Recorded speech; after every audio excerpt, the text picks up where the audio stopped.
For nearly three quarters, the Grizzlies looked like the better team against the Minnesota Timberwolves, but the fourth quarter struck again.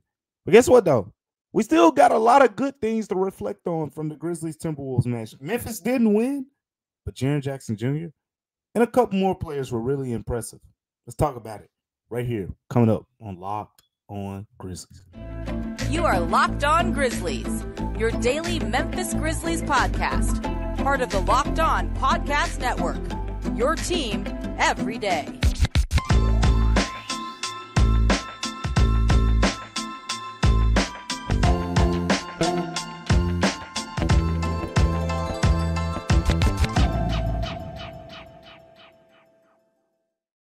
What's going on, everyone, and welcome back to Locked On Grizzlies. I am your host today, Damichael Cole, beat writer at the Commercial Appeal, award-winning beat writer for the Commercial Appeal here in Memphis, Tennessee. I want to thank you guys for tuning in today to Locked On Grizzlies. Appreciate you for tuning in each and every day. Make sure you continue to find us anywhere and everywhere you watch your podcast, Apple Podcasts, Google Podcasts, Spotify, Stitcher, wherever you listen, wherever you watch. Locked On Grizzlies is there. Today's episode is brought to you by Grammarly. Make a bigger impact at work with Grammarly. Sign up and download for free at Grammarly.com/podcast. Again, that's Grammarly.com/podcast. The Minnesota Grizzlies started the game against the Memphis Grizzlies. The Memphis Grizzlies started the game against the Minnesota Timberwolves on a 14-0 run. And things were going great. And guess what? Minnesota got back in the game. And then it was 24-24. Minnesota took the lead. And the Grizzlies ended up, taking the lead at the end of the first quarter. And then at that point, you're probably thinking, okay, all good things must come to an end. But no. The Grizzlies kept competing, led at halftime, quarter. And then the Timberwolves ended the third quarter on a 20-7 run. And, the fourth quarter happened. The fourth quarter, if you're unfamiliar, fourth quarter has been the struggle quarter for the Grizzlies up to this point in the season, in large part because that's the quarter when talent takes over the most. Teams start switching more, and that's when a team like the Grizzlies, their lack of individual isolation scores comes into play, because that's the quarter where you need your best players. The top scorers in the league, quote unquote, rise to the occasion. And for the Grizzlies, that's Jaren Jackson Jr. And teams can kind of scheme him out of a game late in the fourth quarter. And that's kind of what the Minnesota Timberwolves did in this one. Jaren Jackson Jr. was terrific, by the way. We'll talk more overall about his performance in the second segment, but one of the better games from him this season. But you know what? The Timberwolves made their adjustments and said, hey, Jaren Jackson Jr. isn't going to be the one to beat us. Again, 20-7 run towards the end of the third quarter, took over in the fourth quarter, and that was all she wrote. But all in all, let's talk about the Grizzlies' effort in this one. I think that was my big takeaway in particular, because what Minnesota did early on the game from an adjustment perspective was exactly what you could probably expect a lot of teams to do against the Memphis Grizzlies going forward. The Grizzlies started the game on a 14-0 run. It looked really good, and it was mainly because of the defense. The defense of the Memphis Grizzlies, the starting lineup in this game was, you had Jordan Goodwin at point guard, then you had Vince Williams, Zaire Williams, Santi Aldama, Jaren Jackson Jr. Terrific defensive starting lineup. We know what Jordan Goodwin can do. That's why he's in the NBA right now. His defense on ball, off ball. He's a terrific defensive rebounder, terrific offensive rebounder, but he makes the hustle plays. Terrific hustle player. Vince Williams Jr., enough said. Zaire Williams, I think, if you look at the advanced stats, and some people will say, oh, he's not a good defender, but if you listen to me or some other people out there, I tell you he's a good defender, and Taylor Jenkins will say he's a good defender. So I think Zaire Williams, again, he's very matchup dependent, and in certain games where you put him against those slimmer defenders, the quicker guys, where he's able to stay in front of them, I think those are the matchups that he's better against. Now, the bulkier, the Kawhi Leonard, the Paul George type guys, those are the guys he's more likely to struggle with. But you throw him on Damian Lillard, point guards. In this game, he guarded Mike Conley and did a terrific job. Mike Conley didn't dominate this game the way that he did the past couple Grizzlies Timberwolves games when he basically couldn't miss. So credit to Zaire Williams for that. But the defense started off terrific. Grizzlies 14-0 run to start the game. But Minnesota did something that, quite frankly, I think we can expect to see from more teams going forward, and that's they zoned the Grizzlies. So when teams zone you, particularly go into like a 2-3 zone like Minnesota did, you're supposed to get the ball into the middle of the defense, and the person in the middle can either knock down what's probably going to be an open mid-range jumper or sink the defense and then kick the ball out to players and basically operate as a playmaker in a playmaking. And if you look at the Grizzlies starting lineup, there really isn't a guy who you would throw in the middle that would dominate in that role. Jaren Jackson Jr. is your best scorer, but if you're honest with yourself, like I'm honest with myself, and you probably know Jaren Jackson Jr., he's improved his playmaking, but he's not a great playmaker at this point of his career. The best playmaker, statistically speaking, in the starting lineup is Vince Williams. And Vince Williams, you'd rather have him being the guy who can kick the ball out to as a spot-up shooter from the person in the middle of the defense who sinks the defense and creates those shots because Jordan Goodwin isn't a great spot-up shooter. Zaire Williams isn't a great spot-up shooter. Santi Aldama is a pretty good spot-up shooter. He's someone you can put in the middle of the defense, but Santi's playmaking isn't as good, as you would want someone to be in the middle of the defense in that situation. So the point is, the Grizzlies didn't have just a great option to put in the middle of the defense in their starting lineup. Minnesota took advantage of that, and the game went on. But I want to credit the Grizzlies from the standpoint of they didn't lay down. Yeah, I know it's kind of a moral victory or thing to say at this point. And talking to Lamar Stevens recently after one of the games, said, I'm not into moral victories and stuff like that. And I get it. Some of you probably don't want to hear moral victories, but at the end of the day, it's real. The Grizzlies went into this game after losing to the Brooklyn Nets 111-86, got a completely dominated 25-point loss. And they came out on a 14-0 run against the Minnesota Timberwolves, number one team in the Western Conference, top-seeded team in the Western Conference, that is. And Minnesota answered. And the Grizzlies didn't lay down. When Minnesota took the lead late in the first quarter after trailing 14-0, I said, oh, yeah, there it is. It's probably about to get ugly now. But it didn't. It didn't. Jaren Jackson Jr. responded. Lamar Stevens, G.G. Jackson. So many guys had big performances for the Grizzlies to keep them in this game. I know Vince Williams had some foul trouble early, but even beyond him, Zaire Williams, I mean, how about some terrific shots he knocked down? Step back, fading away, three-pointer in the corner, out of bounds, think late third quarter, fourth quarter. Then he knocked down a buzzer beater right before halftime at the end of the second quarter. So a lot of big performances from Grizzlies players, but overall, Anthony Edwards was too much again. Karl Anthony Towns had a double-double. Rudy Gobert was terrific as well. But Anthony Edwards he's tough to deal with for this Grizzlies. If you're wondering how did the game turn, it was Anthony Edwards. The Grizzlies led at halftime. Anthony Edwards had 17 points in the third quarter. He finished the game with exactly double that, 34 points on 11 of 21 shooting. And he took over late in the fourth quarter as well, getting to the rim, slashing to the basket, threw down a couple dunks right in the area of Jaren Jackson Jr. And then he was able to stop on a dime, knock down the mid-range jumper to kind of balance that out. So Anthony Edwards was terrific. And once again, he's the guy. He's the guy that the Grizzlies are going to have to contain. Maybe it's Marcus Smart you need. Vince Williams, I think, did a solid job at the end of the day when you're guarding one of the star players of the NBA who is getting screens from Rudy Gobert, one of the best screen setters in the NBA, if not the best one right now, healthy. It's a tough job, and it was a tough job for the Grizzlies, all things considered in this one. But there were some good things to look forward to as well from this game. Jaren Jackson Jr. specifically had one of his best games of the season, arguably his best game of the season as well. We're going to talk about that coming up next. But before we get to that, today's episode is also brought to you by eBay Motors.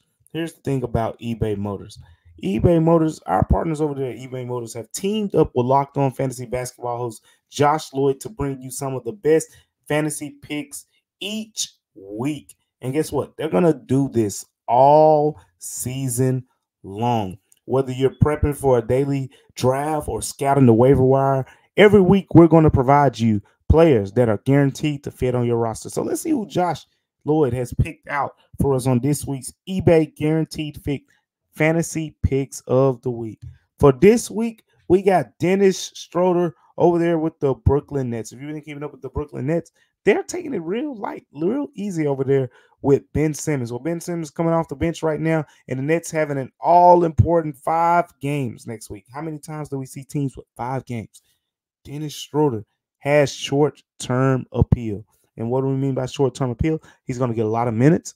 And if you've seen him against the Grizzlies, he still has that quick ability to get to the basket, get teammates involved, and rack up those fantasy points. Dennis Schroeder is our pick to play this week. Josh Lloyd from Locked On Fantasy Basketball is going to help you win your fantasy championship. And eBay Motors knows the championship team is about each player being a personal fit. And that's all it comes down to. Because guess what? eBay Motors took care of me when my 2001 Honda Accord needed that alternator. eBay Motors is who I relied on to get the car running and back going. But guess what? With over 122 million parts for your number one ride or die car, you can make sure that your ride stays running smoothly. Brake lights, LED headlights, roof rack, bumpers, whatever your car needs, eBay Motors has it. And with eBay Guaranteed Fit, it's guaranteed to fit your ride the first time, every time, or you can get your money back. And at these prices, guess what? You ain't burning cash. You're burning rubber. So keep your ride or die alive at ebaymotors.com. eBay Guaranteed Fit only available to U.S. customers. Eligible items only. Exclusions apply. Coming up on Locked On Grizzlies, we got to talk about Jaren Jackson Jr. He had a terrific performance against the Minnesota Timberwolves. So let's talk about that next here on Locked On Grizzlies. Welcome back to Locked On Grizzlies, everyone. I am Damichael Cole, beat writer for the Commercial Appeal, award-winning beat writer for the Commercial Appeal here in Memphis, Tennessee. I want to thank you guys for tuning in each and every day to Locked On Grizzlies. And today we got to talk about Jaren Jackson Jr. as we get into the second segment. Look, we can talk about the game a little bit, but you know me, I'm more into the bigger picture here when we kind of reflect on what happened. And Jaren Jackson Jr.'s game stats were terrific. 33 points for Jaren Jackson Jr. against Rudy Gobert, Karl-Anthony Towns. Yeah, that sounds good. 13 rebounds. That's what impressed me more than anything. 11 of 23 from the field, 8 of 10 from the free throw line with a block, 3 steals, while dealing with 5 fouls as well. Terrific game for Jaren Jackson Jr. Probably one of his best, if not best, double-doubles of his career. The 13 rebounds is a career high. I was impressed. And this is what you want to see from center Jaren Jackson Jr. I'll go even further to say this. Sure, we can't overreact to this one performance, but look, I'm gonna say it. I'm just gonna say it. Center Jaren Jackson Jr. starting to kind of, I'm starting to be open to the idea. Many of you probably have picked up on that lately as I've been talking about it. But at the end of the day, you know, I'm a reporter. I report on Taylor Jenkins, Zach Kleiman, and what those guys say, what those guys tell us, and we read between the lines in terms of what they're saying. And at the end of the day, they've talked about it unprovokingly. Jaren Jackson Jr. playing the center. Right now, if you look at him in his Grizzlies lineup, he's exclusively playing center. There's no one coming into the game and then, oh, yeah, he moves to power forward when these guys come into the game. No. Every minute that Jaren Jackson Jr. is playing right now is at center. And you may say, oh, yeah, that's because of injuries. But I don't. Because if the Grizzlies wanted him to play at power forward, guess what? They could easily get Santi Aldama minutes at center. They could easily use Trey Jemison, who's still under his games restriction, or go get another center and say, hey, we need another center because we're going to play Jaren Jackson Jr. at power forward. They're not doing that. Now, again, I know some people are going to roll their eyes and probably do more than that at the idea of Jaren Jackson being a center. And I know some people are going to say, Damichael, it's one game. I'm with you.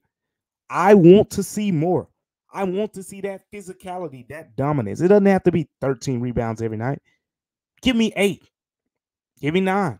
Because you got Vince Williams in his lineup. That's a dog. He's going to crash the boards. You got other guys who are going to be able to help you on the glass. You don't have to be, Jokic on the boards.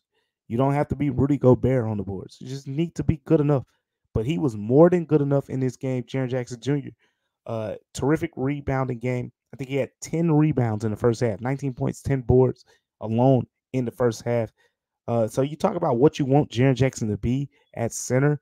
I think that first half against the Minnesota Timberwolves was probably one of the best examples of what he can be, of what you would hope he can be, at least at center. Because we haven't seen many performances like that. For all things considered, that could be an anomaly. Based on the stats that we've seen throughout the year, that was an anomaly. 10 rebounds in the first half. I mean, he hasn't had 10 rebound games, period, for the most part. So it could be an anomaly, but Jaren Jackson at center is something that I'm starting to get more open to the idea of because of the offensive advantage that it gives the Grizzlies. There still haven't been many centers that give him trouble. Rudy Gobert struggled against Jaren Jackson Jr. in this game. Couldn't stay in front of him. Fouled him. Karl Anthony Towns struggled against Jaren Jackson Jr. Naz Reid struggled. It was Anthony Edwards. The Minnesota Timberwolves had to put their 6'5", 225, 230-pound guard, a guy who had the ability, because if you watch Jaren, he does a lot of his work off the dribble, starting at the top of the key, taking guys to the rack. So having a guy like Anthony Edwards who had the ability to slide his feet and stay in front of Jaren made him work a little bit harder. And then the help defense can come and you force Jaren into his weaknesses, which is passing out of double teams and things like that. So Anthony Edwards was actually the best Jaren Jackson Jr. defender on the Minnesota Timberwolves. But my point is, none of the centers could guard him. And that's not necessarily something new. If you've been watching Jaren as of late, a lot of centers have struggled against him. Nick Claxton did well for the Brooklyn Nets. But outside of that, go look at the numbers. Go look at the eye test. Look at the matchups. Jaren is winning those matchups against centers. And centers aren't necessarily dominating him on the other end either. What the area that they're dominating is they're cleaning up on the boards. That's it. I think there's a solution here where the Grizzlies don't necessarily have to get a quote unquote center. Now, don't get me wrong. Please don't get me wrong here. I do think that the Grizzlies will get another center. Maybe it's not a starter. Maybe it's an Andre Drummond or someone who can come in and play 18 minutes off the bench. Rebound the heck out of the ball. And the Grizzlies' rebound numbers will still be good because they'll have that guy coming in off the bench. But let's say the Grizzlies go out and get a 4 who's a terrific rebounder. Maybe not a great offensive player because that'll cost you to get a terrific 4 who's a great rebounder and a terrific offensive player. That's going to cost probably out of the Grizzlies' range. Remember, they're going to have pretty much 4 guys making $20 million next season between Ja Morant, Desmond Bane, Marcus Smart, and Jaren Jackson Jr. So you got to be cost efficient with this decision. I'm thinking of guys like Jared Vanderbilt. Not him in particular, but guys of that mold. Guys who can come in 6'7", 6'8", play power forward, crash the glass, go get you some rebounds, dogs on the board. Like, they know that they're in the game to get rebounds, and they're going to crash the glass and go at it. Guys who have a history of being good rebounders. Go get one of those type of guys. Put him alongside of Jaren Jackson Jr. in the starting lineup. Then you got Brandon Clark potentially coming off the bench. Then you got, let's say, Andre Drummond. Like, we're throwing hypotheticals out there right now, but you get the point. Like, strong rebounders coming off the bench. I think that works. I think In theory, the Grizzlies can win a championship that way. Jaren Jackson Jr. is so good on the offensive end. He's so good in other areas on the defensive end when it comes to protecting the rim, when it comes to being a switchable five, because teams aren't just gonna go at him. I mean, unless he's in foul trouble or something, teams aren't switching Jaren Jackson Jr. onto the perimeter and saying, "I like this matchup." No, I haven't seen it. Not in the 2+ years that I've covered the Grizzlies. Teams aren't doing that. They respect him. He's earned his right as a respectful defender in his NBA. He's the reigning defensive player of the year for a reason. So, with all that being said, this game showed me something. Small sample size. We got to see more. But Jaren Jackson Jr. at the 5, it's growing on me. I'd like to know what you guys think too. Let me know in the comments what you think about Jaren Jackson Jr. at the 5. If it's growing on you, if you're totally against the idea of whatever the case may be, because it's growing on me a little bit. I think there is again an avenue. We talk about the Grizzlies needing a fifth starter. Maybe it doesn't have to be a center. Maybe it's a guy who's a 6'8", 6'9" forward, who's known as a great rebounder who can play alongside of Jaren Jackson Jr. and kind of make up for that weakness, because you already got Vince Williams Jr., who's a terrific guard rebounder. I'm very high on him as a rebounder, a guy who can probably go get you 6 boards from the wing position. So you combine those two guys, having a Vince Williams Jr. and adding another wing, and I think you're fine, especially if Jaren Jackson Jr. continues to build on this 13 rebound performance that we saw against not only just one of the biggest, but one of the best front courts in the entire NBA. Coming up on Locked On Grizzlies, we're going to talk about some other players who had notable performances in this game against the Timberwolves. Before we get to that, today's episode is also brought to you by Grammarly. Listen up, man. Grammarly helps me out so much out here, because no matter what kind of work you do, how you communicate is key. All those emails, reports, presentations, all of those things are equally important to the collaboration needed to get things done, and Grammarly can help. Grammarly is your AI writing partner to help you communicate more effectively and efficiently so you can make a bigger impact at work. For me personally, I use Grammarly when I'm writing a lot of my articles. Grammarly comes through, so sometimes I might overlook a word or misspell a word, and Grammarly's right there to correct it and let me know when I'm making that mistake. Grammarly has some of the best features in terms of correcting and helping you be proficient with those type of things. 96% of Grammarly users report that Grammarly helps them craft more impactful writing. Grammarly works across 500,000 apps and websites, and by understanding your writing in context, Grammarly provides relevant, personalized suggestions. Their tone suggestions help you navigate even the most difficult work conversation. So save time with one click and go from editing drafts in hours to just seconds. 93% of professionals using Grammarly Premium report that it helps them get more work done. Make a bigger impact at work with Grammarly right now. All you have to do is sign up and download for free at grammarly.com/podcast. That's Grammarly, GRAMMARLY.com/podcast. It's that simple for you, and it's easy, and it's said, and it's done. Coming up here on Locked On Grizzlies, we got to talk about the other Grizzlies players that made a big impact in this recent game against the Minnesota Timberwolves. Stay tuned for that. Welcome back to Locked On Grizzlies, everyone. I am Damichael Cole, award-winning beat writer for the Commercial Appeal here in Memphis, Tennessee. I want to thank you guys for tuning in with me on today's episode, recapping what we talked about so far. We just recapped the game overall, talked about Jaren Jackson Jr. and him being a 5 for the Memphis Grizzlies. I think that's a big conversation to be had going forward, because it impacts a lot. It impacts the draft. It impacts the Grizzlies in their championship aspirations. It's a big deal. And I think Jaren Jackson Jr. Playing the 5 is something that we need to talk about a little bit more, especially after a 13 rebound game against one of the better rebounding and just one of the better front courts overall in the NBA. But it wasn't just Jaren Jackson Jr. on the floor. A lot of Grizzlies players played. In fact, a new player into the starting lineup as well. Jordan Goodwin started in place of Luke Kennard, who was out with an illness. And I was really interested to see how this worked out. Because you see, Jordan Goodwin isn't a natural point guard. He's not your, Jacob Gilliard, for example, the guy he's pretty much replacing here. He's a little bit different. He's a guy who can get guys involved. He's a point guard naturally. Because I asked him, I said, well, what's your position, man? And point guard is his position. But if you look at his tape with the Phoenix Suns, he played off the ball a lot. If you look at him in his career, even when he was with the Washington Wizards, played off the ball some there too.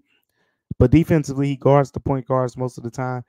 And that's where he makes a calling for himself. In this game, 5 points, 1 of 8 shooting from the field. So struggled there, but makes up for it in all the other areas. 8 rebounds, 8 assists. Jordan Goodwin is an interesting name to look at because if you look at the way the two ways are set up right now, the Grizzlies have multiple second-round picks. And even if they trade them or whatever they decide to do, maybe they get a draft and stash guy again like Tariq Baberovich or whatever the Grizzlies decide to do. But the point is somebody's going to take up a two-way spot. And I'm looking at it right now. You got Trey Jemison, you got Scottie Pippen Jr., and you got Jordan Goodwin.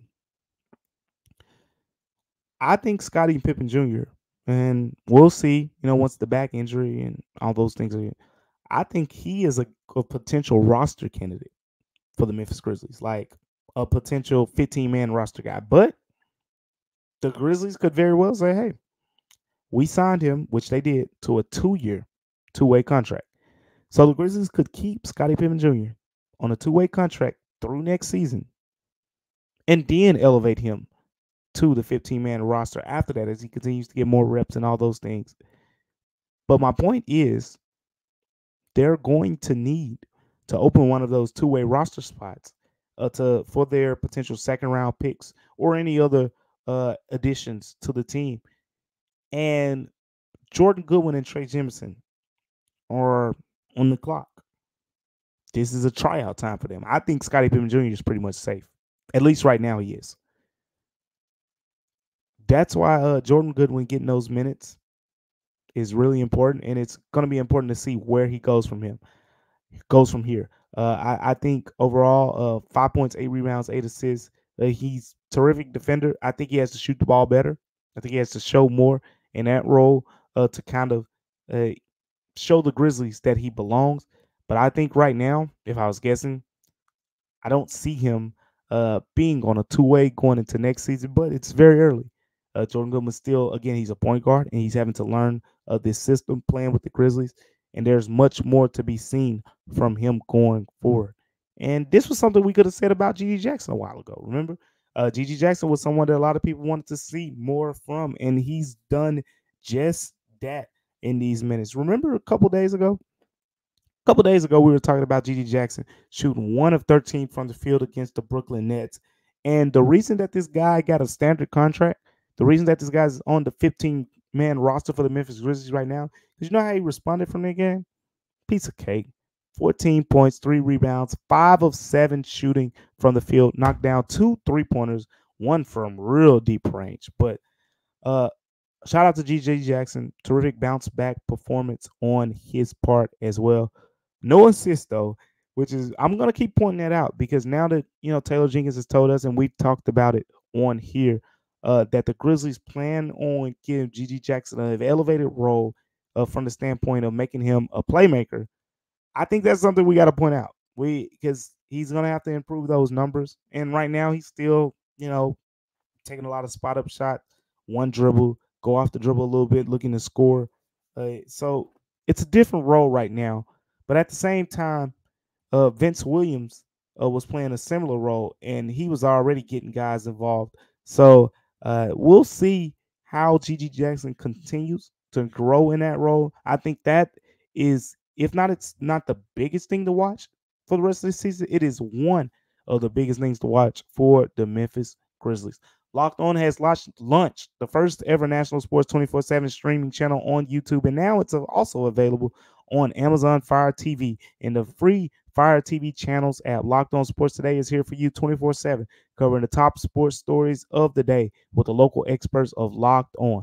Plus, our national shows covering every league. Find Locked On Sports Today now available on the free Fire TV channels app.